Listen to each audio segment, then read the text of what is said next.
Okay, welcome to the podcast, everyone.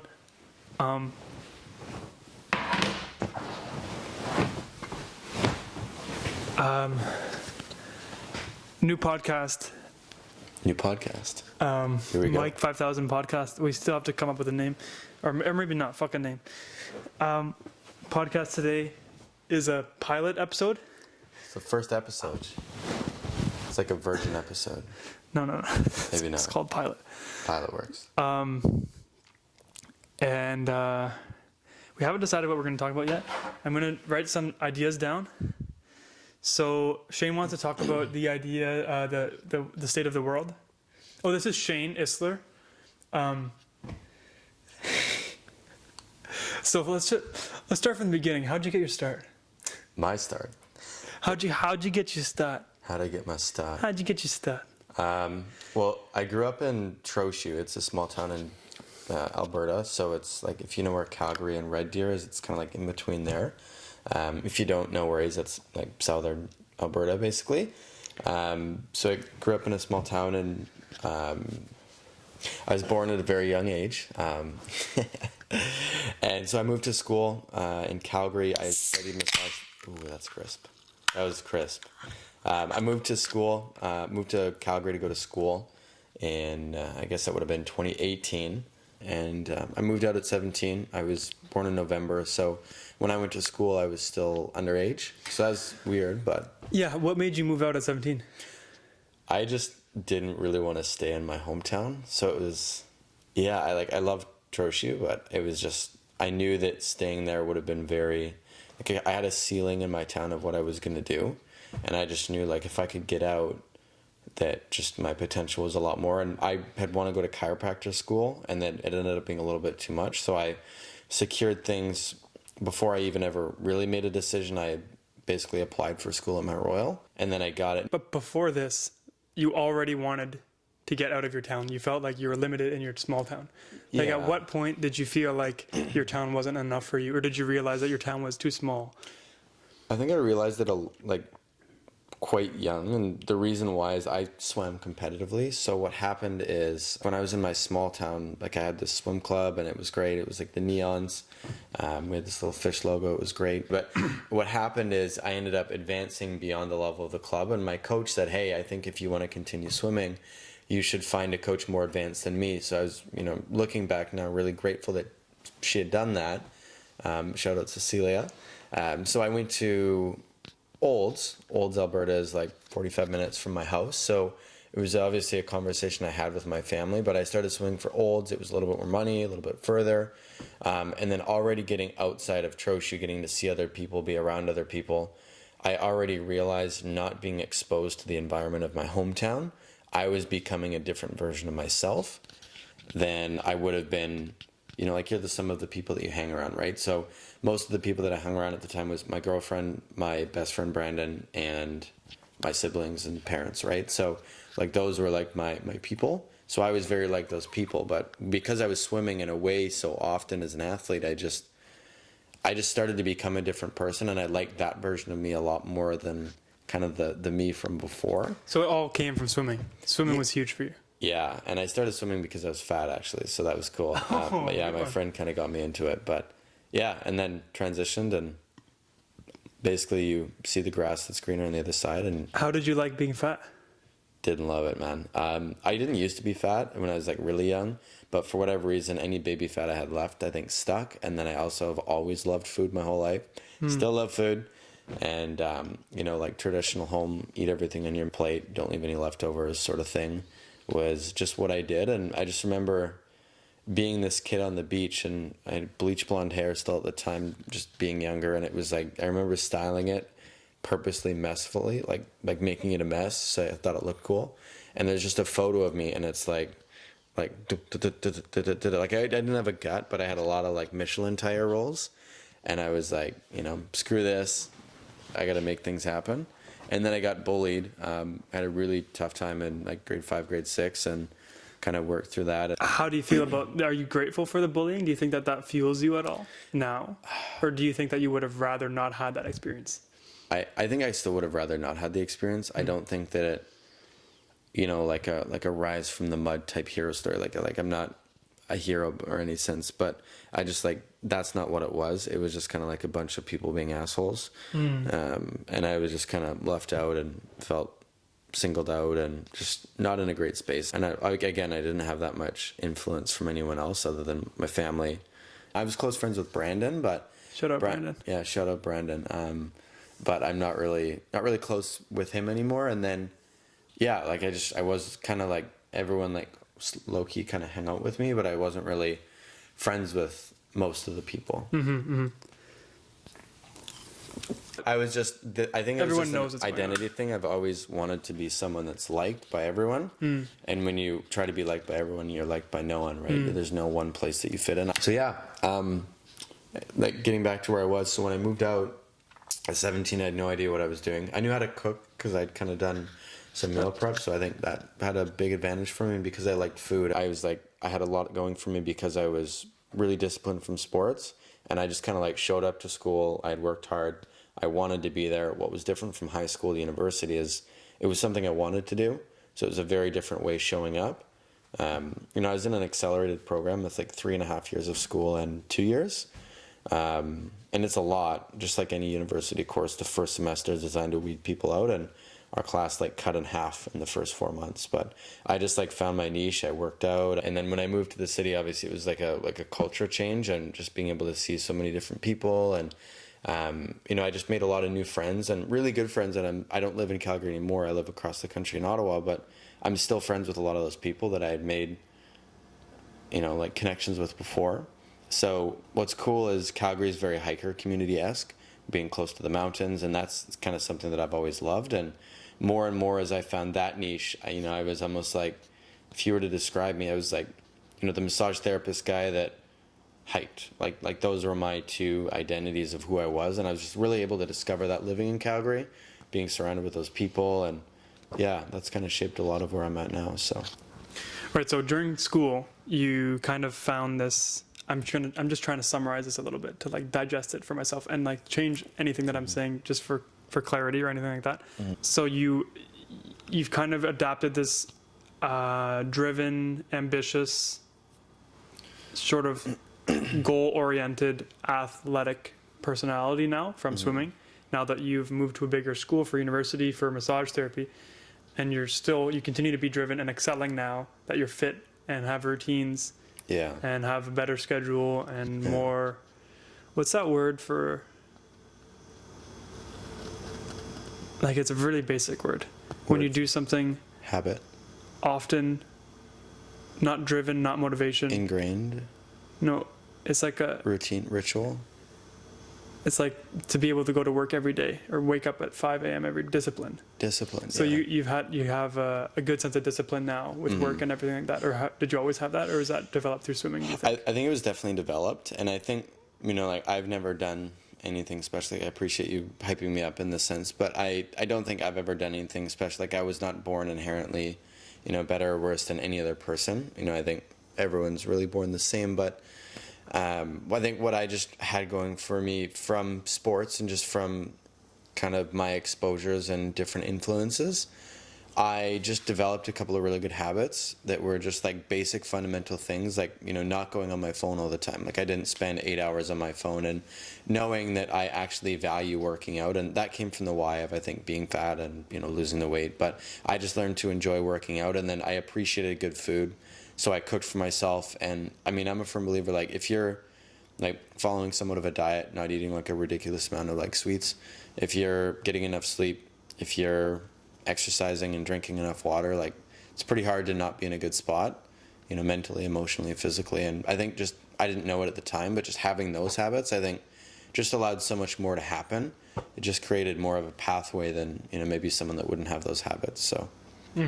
So is that something you think you learned through university? Like what are some lessons you took away from your university, like making friends or finding who you are, or these eating habits like you said, or fitness habits, which sounds like you developed kind of through high school as well? What are some things that university taught you? I think the first thing was just like the importance of managing your time. And that happened because when I first moved out, I didn't plan on working. I thought for some reason I would survive on student loans. I didn't have support from my family, loved them, just didn't, they just weren't in a place to give me any support. So I did full rides. I financed everything myself, and I had like $500 when I moved out. So not a lot. I think I maybe had maybe it was like 400, but it was not a lot. And then so I was like, oh, I'll be fine. I'll just get student loans and that'll pay for enough. But I didn't know how expensive living on your own was, to have a car, and I was driving to see my girlfriend and groceries, and like, you're in university, so like occasionally going out. So that you only learned about finances and planning for moving out after you had already moved out. You took the jump before you even knew. Yeah. And you never had this discussion with your parents, or was it like I don't care what you say, I'm leaving? Yeah, it was kind of like, I'm just going to do it. Like, okay. I knew I wanted to go, and no one was going to tell me. Because $400 is going to last you like a week, Yeah. So the student loans thing, I did everything on my own. Like, I just figured it out, and I think I've been just like kind of a doer. Like, a lot of the time I don't think. Like, most of the time when I wake up in the morning, I don't spend 30 minutes like snoozing my alarm. I literally get right out of bed. I don't so much anymore. I'm a little bit slower. It's the oldest I've ever been. So do you think that habit of sort of jumping and then looking back to seeing, like, what do they call it? Like fire, ready, aim. Yeah. Like, do you think that's ever made you make a bad decision, or do you always think that that's worth it?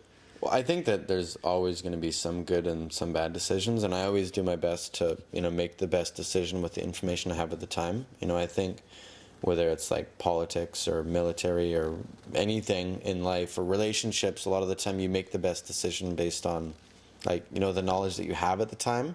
And it's really easy for someone to critique you later with newfound knowledge that, maybe wasn't present at that time. But in the given moment, with whatever expertise that you have at what you're doing, I think that, you make your best decision as long as you're in a clear-headed space. And that falls back to like eating right, sleeping, getting enough water, that sort of thing. So I wouldn't say, I'm sure I've made hundreds of not great decisions from maybe being a little bit ambitious. And, like one particular one was a car that I bought. And I thought it was great. I was kind of rushed to buy the car, but, I spent, a little bit less than maybe I should have on a vehicle. And of course, off of Kijiji, I ended up getting ringed with fees, and, like, I spent an extra $1,500 or something fixing this car so that it was insurable.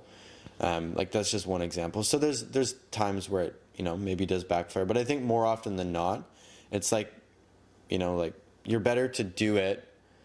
You're always better starting than spending time thinking about starting. Like, the biggest of aspirations are still small compared to the littlest of steps, because you like actually taking that action more often than not leads to a lot more. And if you think about something, it doesn't open a door.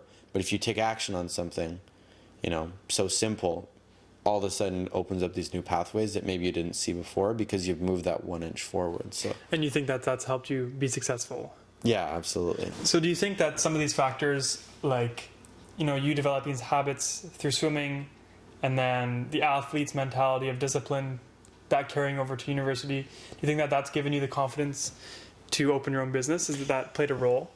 Yeah, I think some of it is like I had the confidence from it. I'm always just like, shoot, ready, aim. Like I just kind of have jumped into things, and so that was the same thing for the business. Yeah, and again, I think it falls back on just like mentality, and you can do a lot of personality types and tests and things, and I think I've more often been a fairly ambitious person. Of like I'm gonna do it and it's gonna work itself out. Like I have started journaling in the last couple months, and I've done it on and off for the last couple years, but more seriously, and something I came up with this year is like a mantra, I guess, is like it's either a good time or a good story. So like regardless of what's gonna happen, you're gonna move forward. Like you're gonna fail, but the idea is you're gonna fail forward. And you came up with that? No, I didn't. I heard that. I don't know where I heard it, but quoting someone. It sounds good though. Yeah, like you're gonna fail forward. I think our company did something about it, and they said it's either a good time or a good story. Oh, that I came up with. Oh, that's good. Yeah, right. Because you think about it. At the end of the day, like unless you literally die, I know that's a little morbid, but which low key would be a good story as well. I mean, you're not laughing that much anymore, but everyone else would be like, okay, that's a pretty good story. Yeah, and on a side note, like not in a morbid way. I think sometimes that any person will think about that specifically, and what really gives me a lot of energy in a sense is like, you know, if I wasn't here, you know, I really feel like my presence would be missed. And I think that there's a lot of people that would mourn from that. And that makes me feel good too, just knowing that I have people that care about me and people that I influence. And like, I think that's just like cool to have as a thought. And, you know, I think if you're ever in a place where you don't feel that way, that's, you know, like, you got to make a change, because there's All always right. So do you think that is up to you to decide that? Well, I mean, extremities aside, obviously, do you think that is up to you to decide my support system is here, or maybe if it's not, then you should work on it, or you should be more appreciative for the people that you have in your life rather than externally that being at the mercy of other people? Yeah. I think that is your own decision to make, whether your support system is there, and if it's not, it's up to you to find one. I think if you're always looking for something better and you're always like, who's the next person, you're never going to really settle into something. It's like a relationship, right? Like if you don't take your time and you just dive into it 110%, like, you know, it's great for that honeymoon stage, but it's much shorter because you just do so much of it at once. And then it's good for the time being, but maybe it's really not what you wanted, and you're more based on emotion than actual facts and true feelings. Similar to this sense of like, and I'm kind of ranting on a little bit, but Yeah, this is nothing at all what I asked. no, I'm kind of going back a little bit, but you're going to have to rephrase the question for me if I'm being honest. Okay, so I wish I could rewind the podcast to hear what you were saying. You were saying something about your support system was there. Yeah. But what were you talking in that sense about? So with your support system, I think that so this is where I was trying to go. If you've got people, like, love on your people, there's an exercise you can do, and I learned this from a coach, and you draw a circle on a page and you just use initials and you write down the 8 most important, closest people to you. And then what happens is that's really easy to do most of the time. You know, if you've got like a family, you'll write most of your family in there, maybe a few friends, maybe a roommate, like it just depends who's in there. Shout out his roommate. Shout out his roommate. I did this exercise literally like 2 weeks ago, and you were in the circle, which is cool. But Shout out the roommate. shout out the roommate. But then you do another circle, and then you put the next top 16 people. And it's hard to do the 8 because you're like, there's so many good people, right? But then you could look at the 16, and now you're struggling like, who am I actually close enough to put in this circle? And then you can go one step further, and then you put another 16 on the outside circle.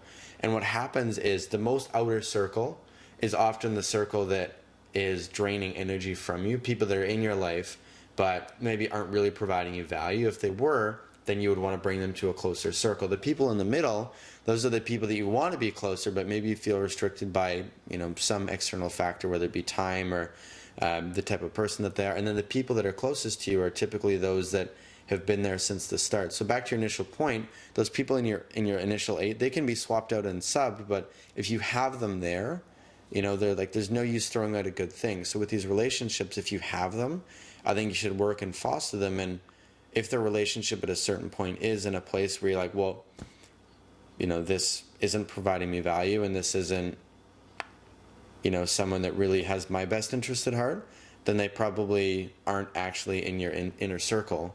And that's when you can pull people from that middle circle and almost like substitute out those types of people. So I know this is a drawn out answer to what you're saying, but Yeah, I don't remember exactly what I was saying, but that's a good piece of advice. Do you think that journaling has helped you design your life in this way of like taking a step back and then really kind of like looking at your life strategically and saying, okay, well, these people are in my life. These are the people that I don't want to be in my life. This is what I can see is happening in my life. Like, do you think that is something that journaling helps you with? yeah, journaling is one thing. It's only one piece of the puzzle, though. But it's the same aspect of like kind of writing things about your life down. Or do you think that journaling has given you the ability to sort of look at your life through this aspect, or do you think this came before journaling?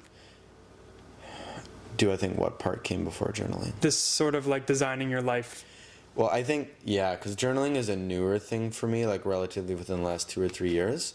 I would say that it's definitely something that's been a catalyst for it. It's one of the pieces of the puzzle, and it's a rather big piece of the puzzle. But I think, you know, like the most important thing is always the people you're surrounded by, like your top 5 closest people. And then it's like, well, what are you listening to? What are you reading? And then I pay for and invest in a coach. So I've worked with a coach for a while now, and that's athlete's mindset. That's something. Can never not have a coach. Yeah, and this is a life coach, not a sports Yeah, I'm coach, just kidding. but no, for sure. And so it's just one of many, mediums that I've been able to use. And I think journaling is one of the more important ones because when it's on paper, it becomes off mind and it clears up new space as you think about it. I love that Yeah. because I noticed that too. And I'm just spinning in circles in my business or in personal life or whatever ideas that I have. And my brain is filled up with them. And then I think I'm like, oh, I have this great new idea. And then I think about it and I add more thoughts to it. But then I realize I've had this idea like 5 months ago. Mm-hmm. And only until you dump them out on paper, you write them down, you get them out of your brain, you release them, do you have room for new ones. Otherwise, you keep recycling the same old ones. Yeah. So I'm huge for writing things down. I don't journal that much. Mm-hmm. I probably should. But I'm definitely huge for writing things down, writing things about your life down, and planning things out. And I have to say that there's a difference between typing something and writing something. When it's on actual paper, it's just slower.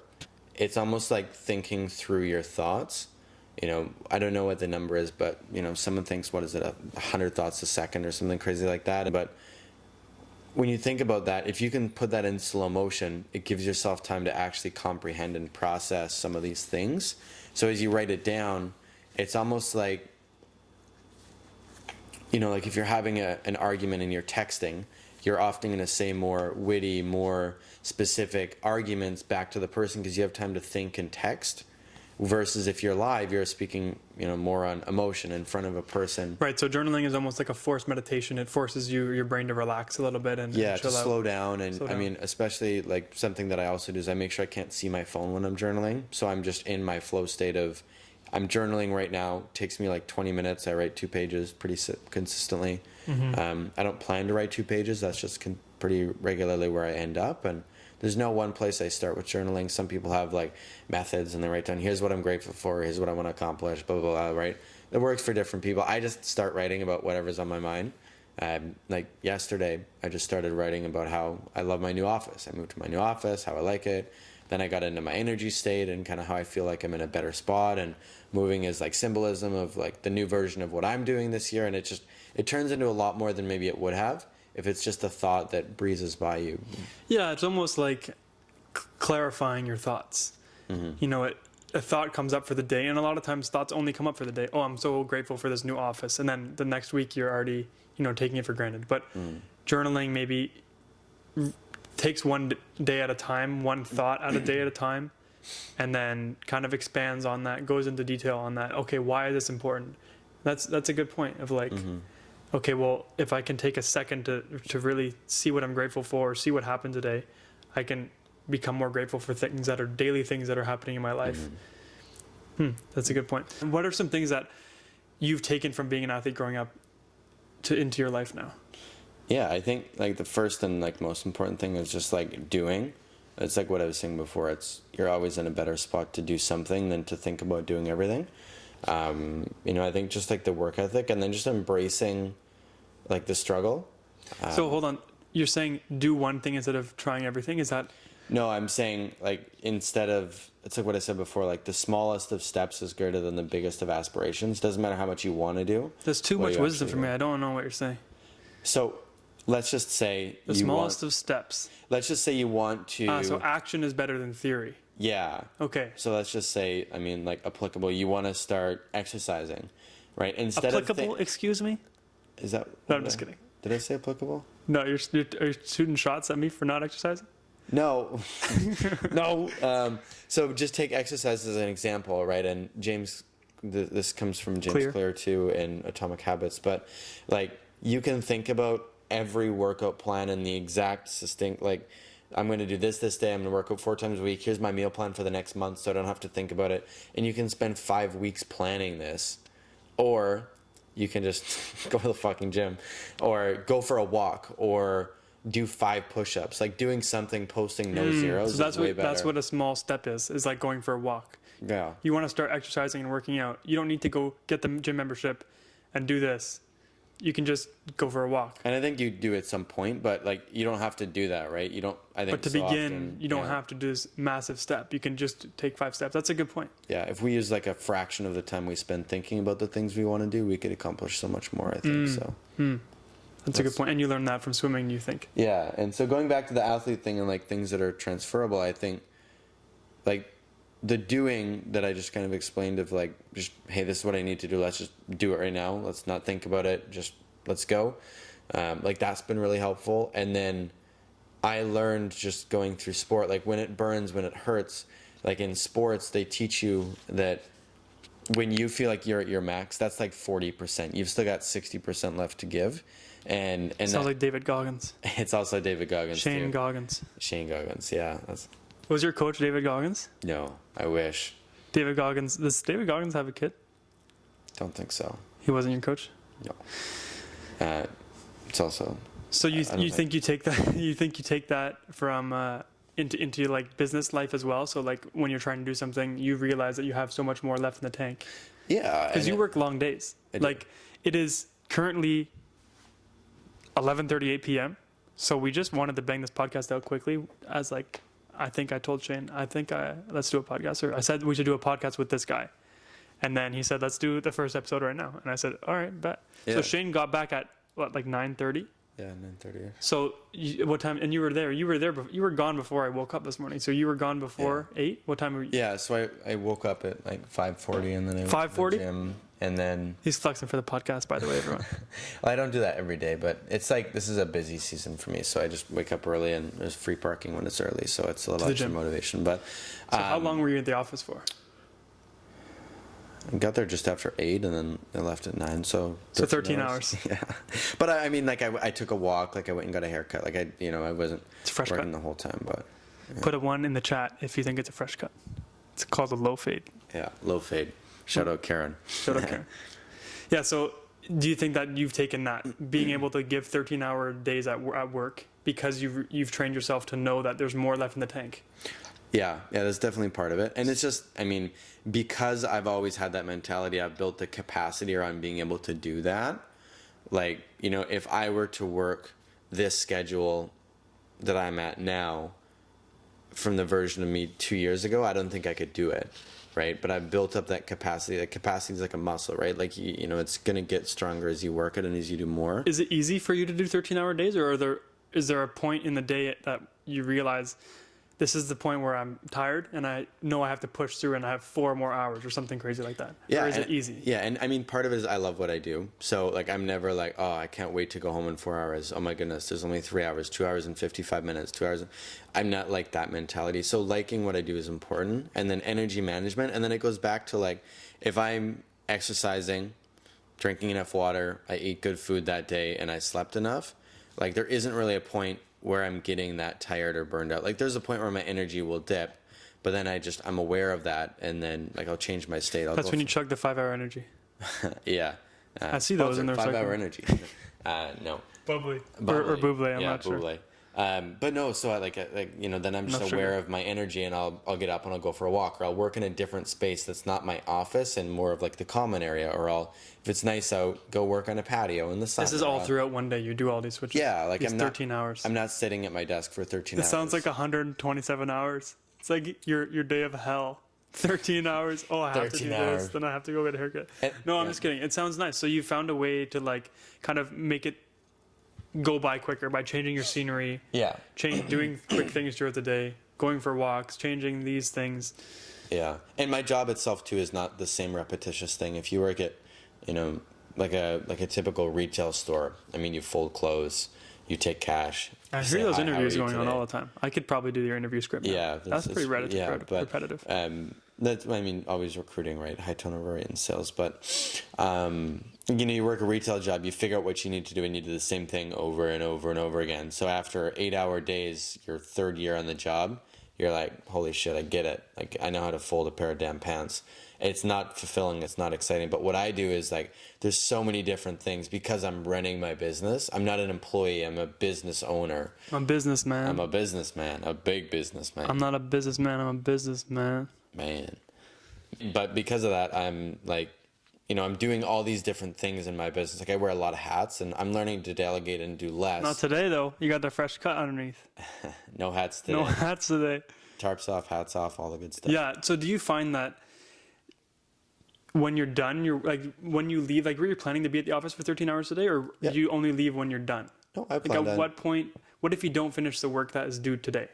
I'm wondering about your kind of work mentality. So if you have this scheduled for this time to this time, and then after that you have a next task scheduled, but you don't finish the first one, it's 4 o'clock, you haven't finished your calls or whatever.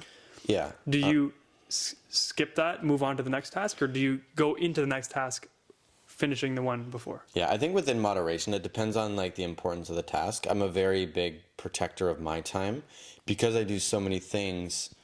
I just, I can only afford to do so much of one task. And just like anyone, I can digress and get into different areas and lose track of time and do my things. But I think I've done a fairly good job at, protecting my time. So if I only have this a lot of time to do something, more often than not, the way that I structure my day is I'm done task X.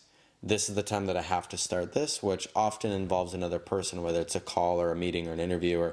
So it's like I'm not given an option. And then what's cool about that is... So it forces you to finish it. Not only does it force you to go to the next task, you are actually done the task. And if it's, as an example, an update, a program, a thing that I know I need to finish by a deadline, a message that I'm giving at a conference or an event, I will stay after and I'll do it. But that's not very often because, again, typically the way I set up my day is that, it's almost non-negotiable, right? Like this is happening at this time, and then I'm budgeting this amount of time for it. Now this next call is here, and if I don't finish this task, well, this next person is counting on me at being at this event, and especially because it's another person, it's not just another task I'm doing. I don't really have an option on whether or not I move on. So even if I'm not done, under that odd circumstance that I'm not, I can do it later. But I would say more often than not, because of that, I have the urgency of completing the task, I would say. What's your task manager? Notion? Notion, and then Passion Planner.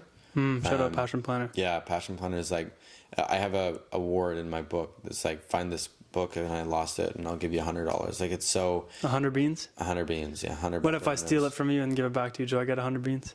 Why not?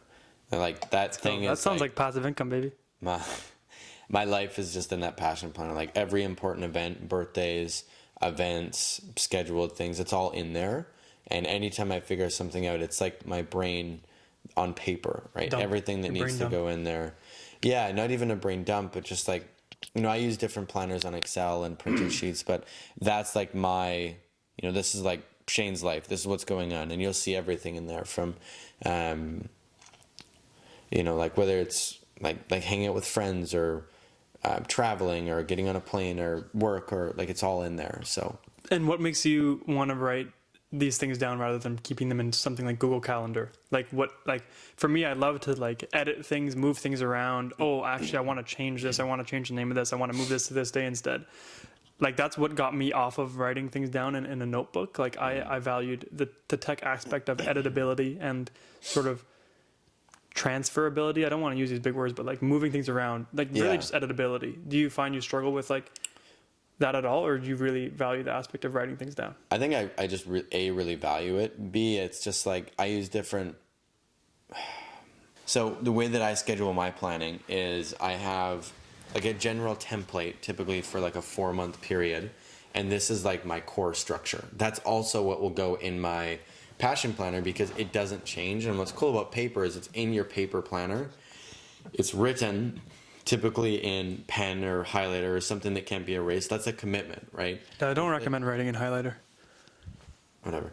I don't typically use highlighter, but typically pen, or I use sometimes pencil crayon. It's fun and childlike, but it is fun.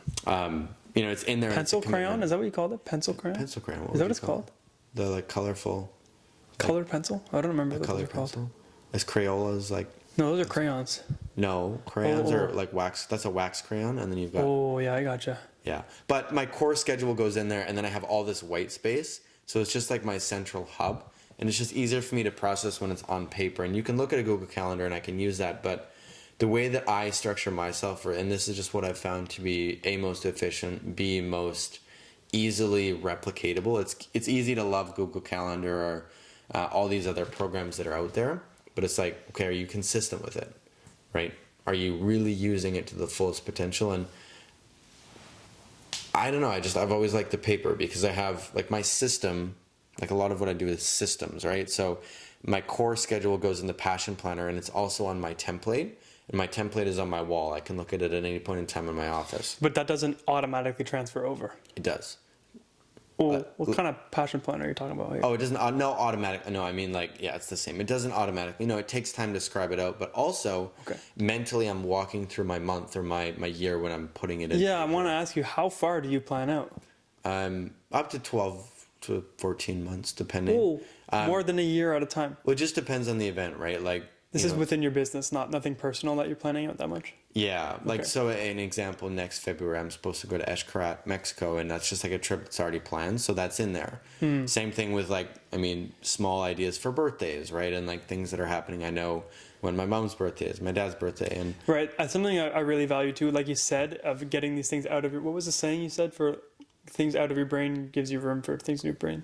Yeah, it's like out of brain, on paper, off of mind or something. Okay, yeah. So like if I have a quick thought about, this would be a good good birthday gift or a good idea for this person's birthday or something, that was just an example you said, but like small things that, normally would come up, but then would kind of clog your brain, as in come up again in the future. I hate when I have repeating thoughts, when I'm like, it's a new thought. It's a energy that your brain is using to create a new thought. But really, it's a thought you've already had. I hate that because it's like a wasted new thought. Yeah. It's like, okay, so as soon as I write this down, or I put this on my calendar, or I put it in Notion, I love Notion, then one, it really becomes ingrained in my plans and in my brain, but also frees up space for the next one.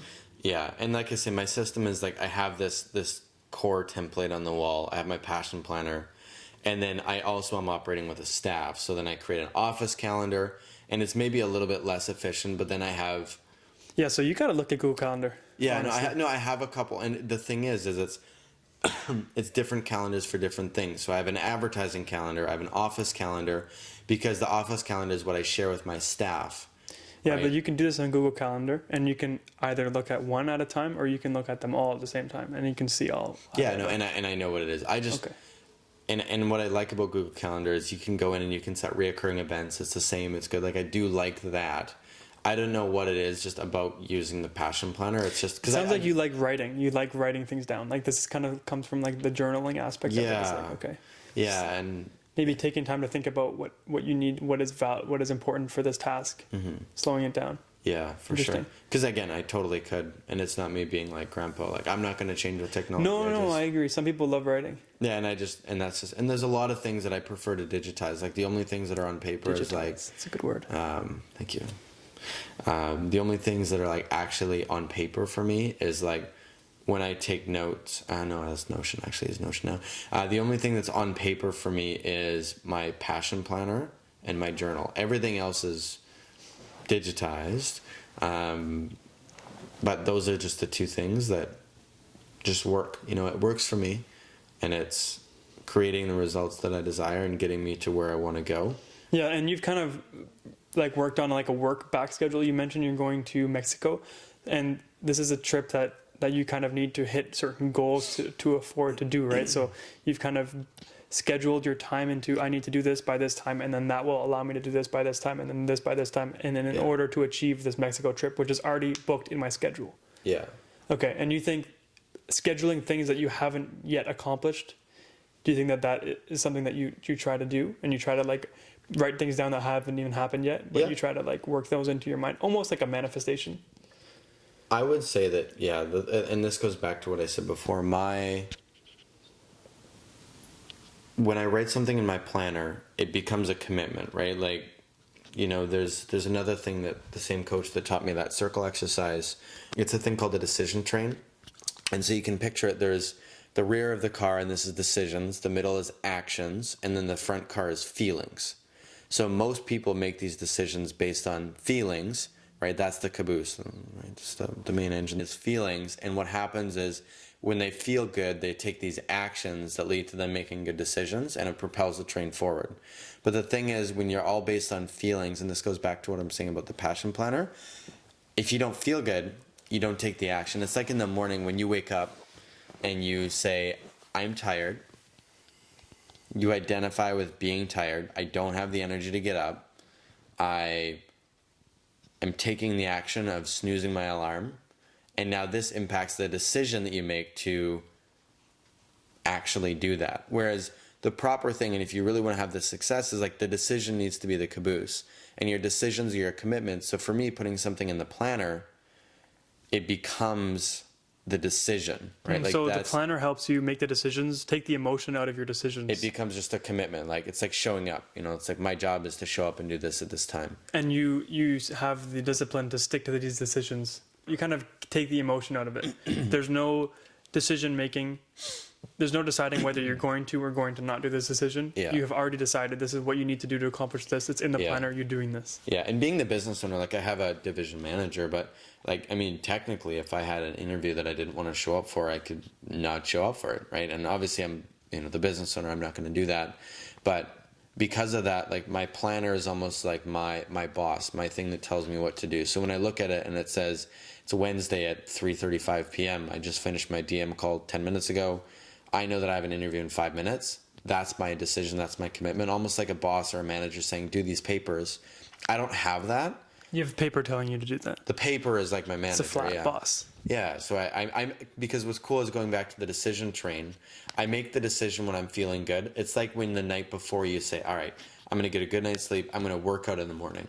And that decision you make, you feel good in the time. So you feel like you can do the decision, but then it's the morning. It's 5 a.m. and you've woken up to go for a run in February and it's cold as hell, right? It's like motivation. David Goggins, back to him. He says motivation is bullshit, right? Because it's Who's going to carry the boats? who's going to carry the boats. I'm making the decision in my planner when I feel like I can actually do it, not in the moment where all my emotions are high. So if I was purely making my decisions based on emotions and feelings, like that decision train is set up, then, you know, there's a lot of times where there's something I'm supposed to do and I could say, I don't want to do it. And I just don't do it. Right. And there's examples Where of you that could. in your life where I yeah. But you don't. I do sometimes. Oh, I'm not perfect, the truth right? comes out. The truth comes out. But the idea Shayla, you is hear when that? it's when it's in the schedule, it's like it becomes not just a decision but a commitment, and Written it's like in cotton. I don't know what pages are made out of. paper, Written in stone. tree pulp, right? I Oh, don't yeah, know. yeah. Is it tree pulp? Yeah. Yeah, I think so. Yeah, but I don't know. It's like my decision. Like, yeah, my planner Lumber. is timber. So so you just follow. You have the discipline to follow your planner, in which you plan and decide when you're in a good motivated mindset. Yeah, clear-headed more so. Interesting. Making decisions based on facts and, you know, actual things like that work back goal that you said. Okay, I want to be in Mexico. I want to qualify to go to Mexico to make enough money to do this. I need to do XYZ. So now that I know I need to do XYZ, the facts are based on these numbers. This is the exact plan is how I get there. So that's the decision that I make feeling good. So I might say I need to run 7 interviews a week for 6 weeks to hire the staff that I want to achieve this goal. But then it might be week 3 and you're like, I'm sick of running these stupid interviews. Well, that doesn't matter anymore because you know that's the plan and you made that decision long ago because you know that's what would get there.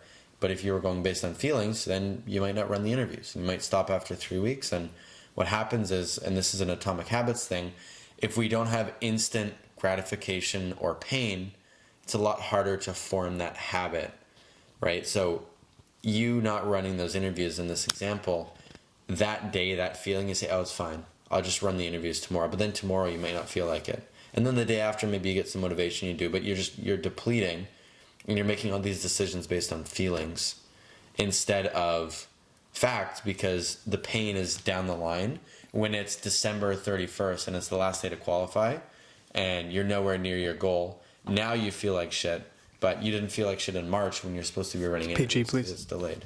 PG, yeah. Like poop. Shiz. Like poop. Shiznit. Interesting. Doo-doo. Yeah. So those sound like very important business running. I don't even know what you call them. Tips? I don't know. Tips, but I meant like Mantras. yeah. Commitments. Mm-hmm. Yeah, my planner is everything. And I still think I'm only like tip of the iceberg with like what I'm going to be able to. Like at a certain point, like I can consider myself someone that I want to stay with this company for a long time. And, you know, if I'm going to keep doing the things that I want to do and live the lifestyle that I do, I need to learn to delegate and maybe work a little bit less, but my capacity still needs to be 10x what it is now.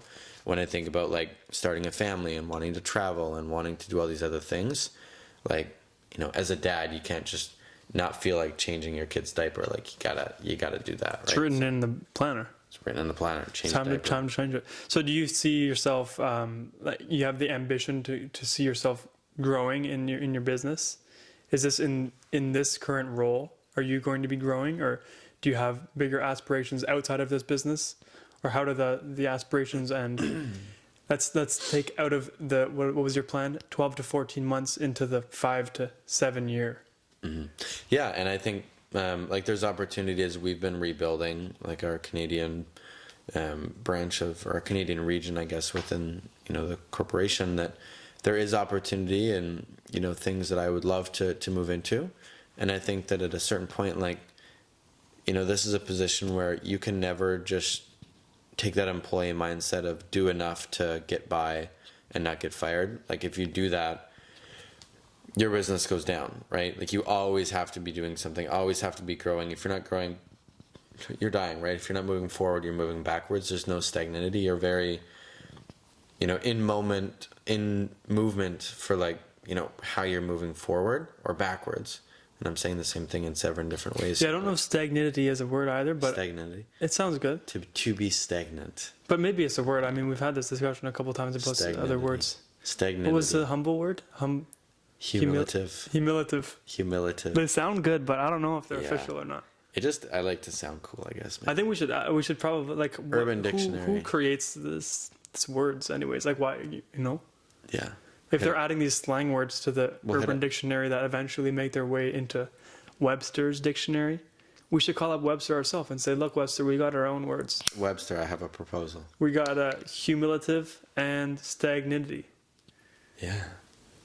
Like they sound like great words. Yeah. So you have the ambition to continue always moving forward. Mm-hmm. And you always had this, or this is something that you've developed through this job or through swimming or through college or I think it's developed through everything, life experience. I mean, I think some of it has been there of like, you know, I've never wanted to work just like a 9-to-5 desk job. Like that always scared me growing up. Like I never saw myself. Like I need to be doing something. I need to be fulfilled. I need to be in what I do. Like I just don't ever see myself in a role where I'm just being paid $20 or $25 an hour before tax, making, you know, not that much a year. What if they could pay you double what you're making now and there was no future outlook? It was the repetitive. What was your example for repetitiveness before? It was like in the office job. Let's say data management. I used a retail store. Oh yeah, you used a retail store. So you're folding these pants all day long and there's no room for growth, but they pay you double what you would like to be making in the future. What do you think about that? Would you take yay or nay? No. Cap or fact?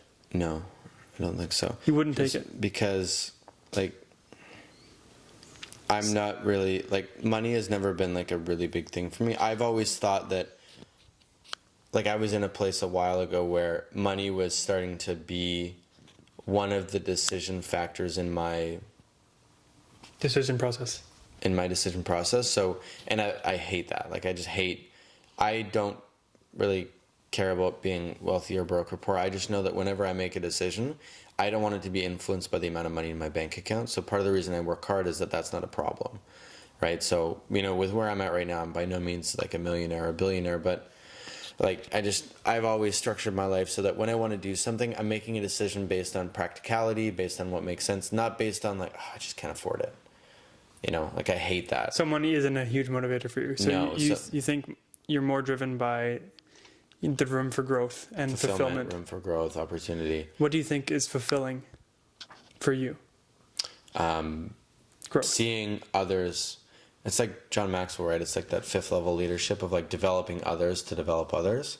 Like you can be a leader by title, you can be a manager and people will listen to what you say because I'm the manager, or you can be like, you know, someone that's leading based off of, and I don't know all the levels, but you know, based on like a little bit of reputation, right? Like you can be a reputational leader, or you can be someone that's, you know, a reputational leader that influences other reputational leaders. And then the fourth is, I don't know exactly. It's like you are now in a place where you're leading not based on title, you're leading based on like everything else. And then the final level is like you're teaching others to lead as a fifth level leader. Like I don't know the steps exactly. But the premise being you find fulfillment in teaching other people and seeing other people grow. Yeah. Yeah, I do tend to draw on my points a bit, so thank you for keeping me on track. No, of course. But yeah, the fulfillment in seeing people be developed. Anything else? Anything personally, selfishly, that you see your own self fulfilling yourself? Growing? Like I think the biggest thing is people. What's cool about my business is like when you help enough people, like when you help people hit their goals, I hit mine.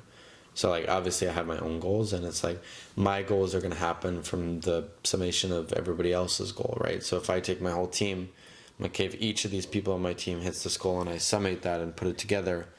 Summate? Like summation is like in biology, I think, is like when like the sum of like potassium and sodium adds together and it's enough pulse to create an action potential, and then you cool. flex. But I don't know if you can use that in the context, but I think to put together everything. Right. Anyways, all those goals, yeah. And then that does allow me to 5. accomplish things. And then the other fulfillment is like seeing progress in myself. I'm a very progress, like math, science type brain person. I almost failed grade 11 English. That was tough. Well, not fail. It was like 64 or something. But that's not fail. No, but it was not. In my books, it was basically a fail. It was all my other marks were in much different places than I was in English, and social I didn't do that much better. So I'm just a very like, I guess it would be analytical type person. So seeing actual progress is what's so important to me.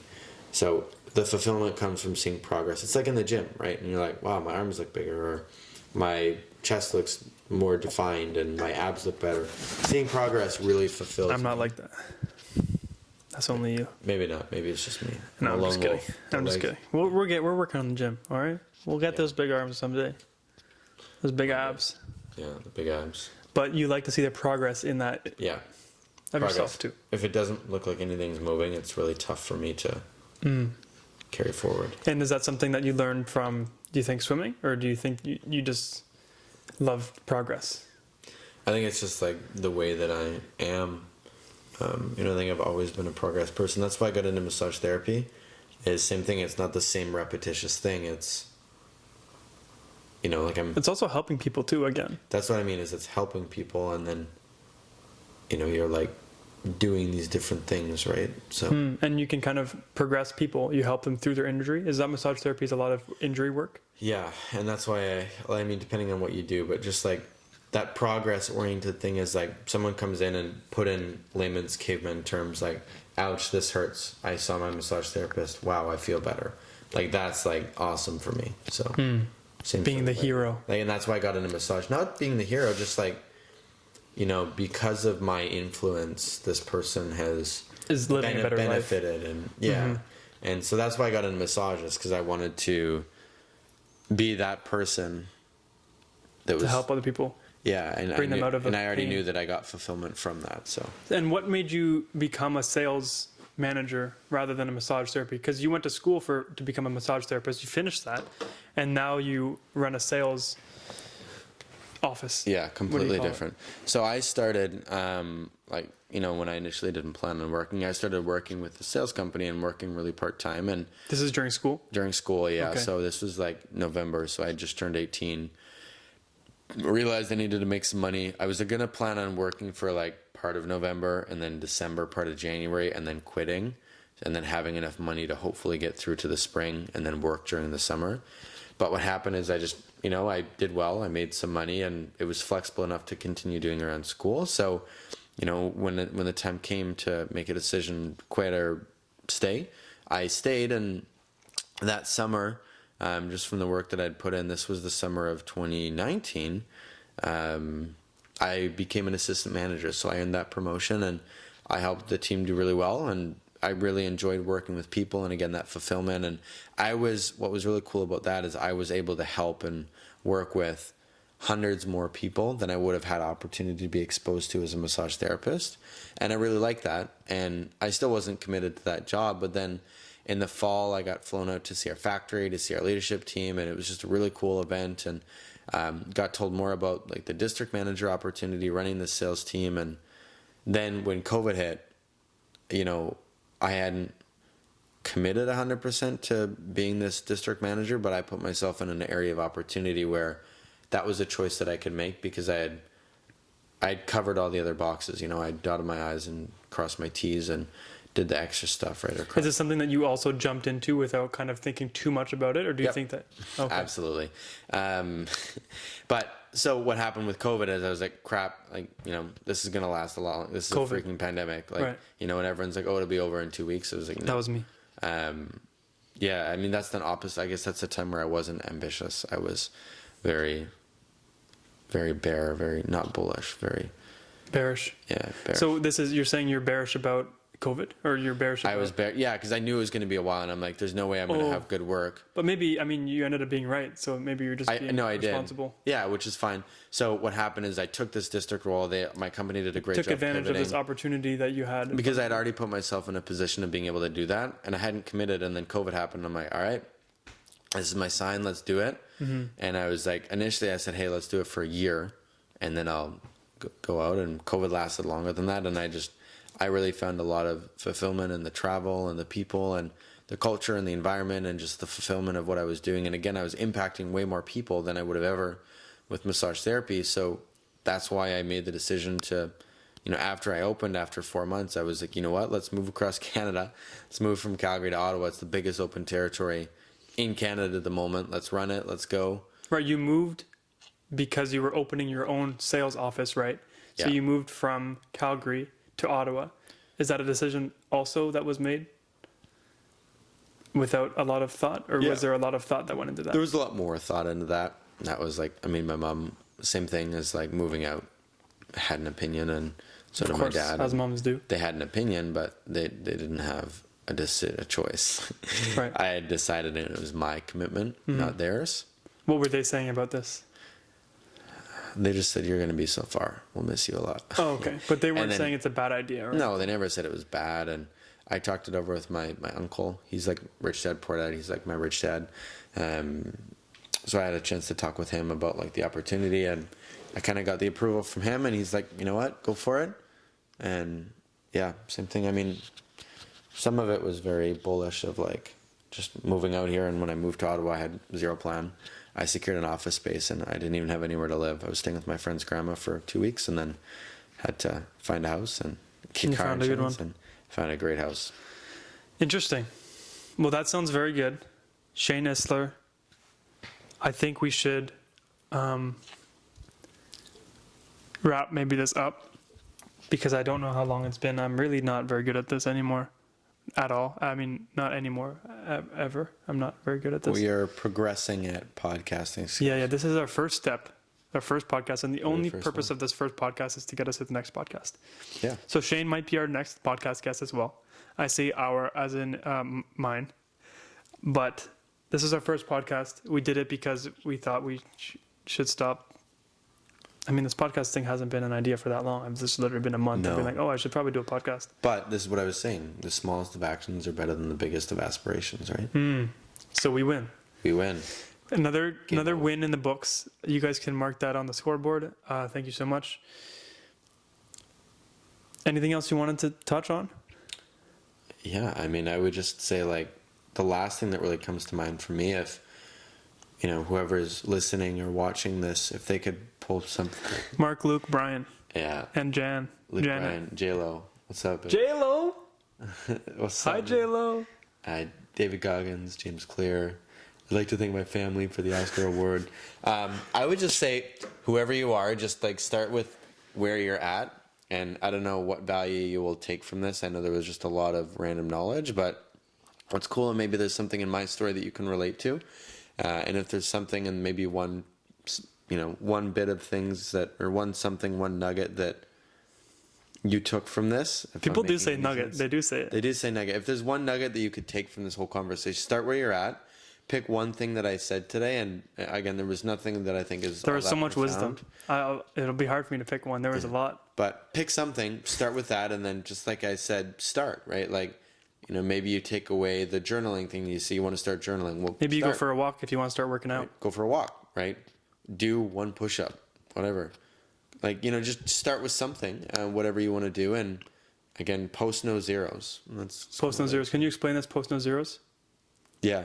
It's like, again, you want to journal, write one sentence, right? You don't feel like you need to work out, go to the gym, stretch for 5 minutes, go home. Right. So it's like doing things that you have made a decision already about doing, whether they're in your schedule or whatever. For example, we'll use doing sales calls. You have this hour of sales calls you need to do one sales call. Yeah. And most of the time, you'll probably end up doing 25. But make it easier on yourself just to do one. If you wanted to start going to the gym, drive to the gym, tell yourself you're going to do 5 minutes on the treadmill, or you're going to do one push-up, or you're going to do one dip, and then tell yourself you're going to go home. Mm-hmm. Chances are you're probably going to stay. You want to journal, write one sentence. All you have to do is write the date down and write the title for the day. You don't even tell yourself you're not going to write it. All you're doing is posting no zero. You're doing the action. Mm-hmm. You're not going to do the whole action, but you're going to do some of it, and chances are you're going to end up doing a whole lot more than you think you were. Yeah, and something is always better than nothing. And it's not the idea of copping out of something and doing the lazy version. It's like, it's the decision that you made. The discipline to do it, staying consistent, and then, keeping the consistency. And then what happens is, I don't know the exact stat, but James shares in his book, James Clear. First name basis. If you get 1% better, I think it's like every week or something. I don't remember what it is. It ends up being like 37% better. It's weird math. 37 times better by the end of the year, something crazy like that. Yeah. So start where you're at, post no zeros, and again, everyone's in a different place, and every person will receive this differently in terms of how they get the knowledge, and yeah. This camera, this camera, this camera, this camera. Tell them what's going on in your life. It's a Hot Ones reference. I forget the guy's names, but I could shave my head and I could probably look more like him.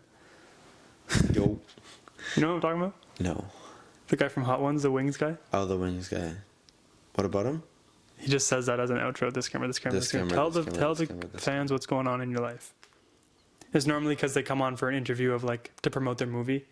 And they're like, oh, this is my movie coming out, go watch it. But in this case, we were just wanted to be post no zeros. We wanted to